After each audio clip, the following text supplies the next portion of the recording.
മനുഷ്യനെ സൃഷ്ടിക്കുമ്പോൾ പിതൃപുത്ര പരിശുദ്ധാത്മാവാം ദൈവം തമ്മിൽ പറയുകയാണ്, നമ്മുടെ സ്വരൂപത്തിലും സാദൃശ്യത്തിലും മനുഷ്യനെ ഉണ്ടാക്കുക.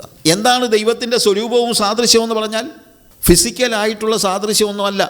ചില ആളുകൾ ചിന്തിക്കാറുണ്ട്, ദൈവത്തിന് 2 കൈയുണ്ട്, നമുക്ക് 2 കൈയുണ്ട്, ദൈവത്തിന് 2 കണ്ണുണ്ട്, നമുക്ക് 2 കണ്ണുണ്ട്, ദൈവത്തിന് 2 ചെവിയുണ്ട്, നമുക്ക് 2 ചെവിയുണ്ട്, അതുകൊണ്ട് ദൈവം തൻ്റെ സ്വരൂപത്തിൽ നമ്മളെ സൃഷ്ടിച്ചെന്ന്. നോ. എന്താണ് ദൈവത്തിൻ്റെ സ്വരൂപം? വേദപുസ്തകം പഠിപ്പിക്കുന്നു, ദൈവം ആത്മാവാകുന്നു. അതാണ് ദൈവത്തിൻ്റെ ഇമേജ് എന്ന് പറയുന്നത്. ദൈവം പറയാണ്, ദൈവം ആത്മാവാണ്. അതുകൊണ്ട് പറയാണ്, ആത്മരൂപിയായി മനുഷ്യനെ സൃഷ്ടിക്കുക എന്നുള്ളതാണ് ദൈവം പദ്ധതിയിട്ടത്. ആത്മരൂപിയായി. കാര്യം ദൈവം ആത്മാവാണ്, മനുഷ്യനും ഒരു ആത്മജീവിയാണ്. അവന് ശരീരമുണ്ടെന്നുള്ളതേ ഉള്ളൂ. ശരീരമുള്ള ഒരു ആത്മജീവിയാണ് മനുഷ്യൻ.